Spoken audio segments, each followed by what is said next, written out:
বন্ধুরা, জীবনে কি কখনো ভেবেছ কেন এত কষ্ট, কেন এত বাধা? আজকের গল্পটা এমন এক ছেলের যাকে সবাই বলেছিল তুই কিছুই করতে পারবি না, কিন্তু সেই ছেলেই একদিন প্রমাণ করেছে হাল না ছাড়লে স্বপ্ন একদিন সত্যি হয়। বাংলার এক ছোট্ট গ্রামে জন্মানো রাহুল। পরিবারের অবস্থা খারাপ, বাবার আয় সামান্য, পড়াশোনার খরচ জোগাড় করতে হিমশিম খেত, স্কুলে প্রায় হাসাহাসি শুনতে হতো। কৃষকের ছেলে কৃষকই থাকবে কিন্তু রাহুলের চোখে ছিল বড় স্বপ্ন, আমি পরিবারকে সুখে রাখব, সফল হব।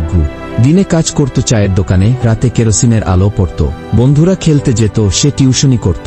প্রথমবার চাকরির পরীক্ষায় ফেল করল, তবুও হাল ছাড়েনি। রাহুল ভাবল ব্যর্থতা শেষ নয়, আবার চেষ্টা মানেই সাফল্যের শুরু। কয়েক মাস নিরলস পরিশ্রমের পর আবার পরীক্ষা দিল।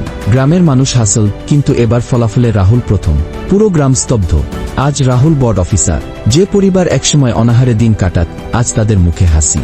সে সবাইকে বলল, আমার সবচেয়ে বড় শক্তি ছিল চেষ্টা, আমি হার মানিনি। বন্ধুরা, এই গল্পটা শুধু রাহুলের নয়, এটা আমাদের সবার। তোর স্বপ্ন বড় হলে বাধাও বড় আসবে, কিন্তু মনে রাখিস, স্বপ্ন যদি সত্যি হয় আর চেষ্টা যদি অটুট হয়, তাহলে তোর জয়ের পথে কেউ দাঁড়াতে পারবে না।